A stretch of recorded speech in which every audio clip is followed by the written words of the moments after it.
Pwede po ba na sana ay maiwasan natin ang pagbibigay ng witness na may kasong perjury? Hindi na po ito si Las Cañas.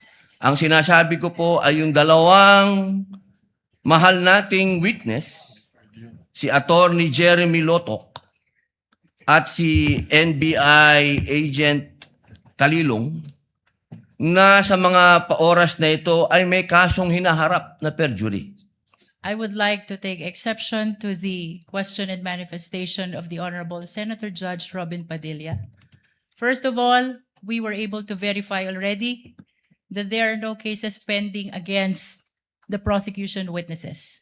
In addition, Your Honor, and only to respond to the concern of the Honorable Senator Judge Padilla, ang conviction po ay hindi ground for disqualification unless it is final and unless it is punishable by more than 1 year and that the crime constitutes moral turpitude.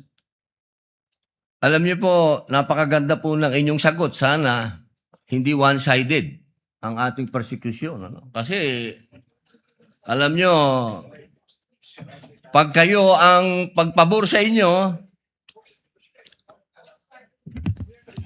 alam niyo ba, bawal po ang ginagawa. Kindly maintain Presiding order officer, within the bawal po court. ang ginagawa nitong nasa harap natin, nagkukomento.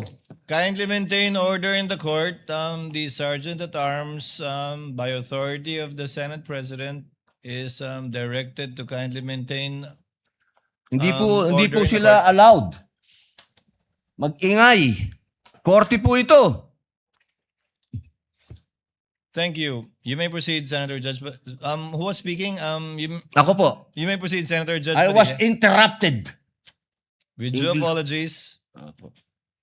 So, ibig niyo pong sabihin, yung mga senator judges dito ngayon na humaharap sa kaso, na hindi po pinapayagan ng ombudsman at hindi pa rin sila guilty, ano pong ibig niyo sabihin?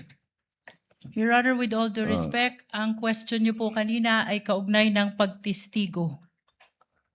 Testigo nga, Referring to judges the nga yung witnesses of sinasabi the prosecution, Your Honor. Ang usapan po ay yung guilty or not guilty. Okay?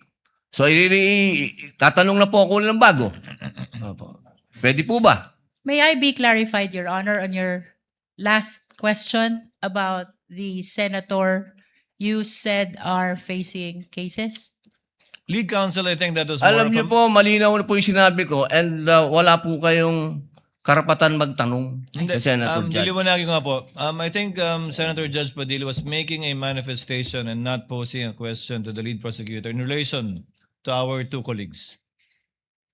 You may proceed, Senator Judge Padilla. Maraming salamat po, Ginoong tagapamahalang hukom.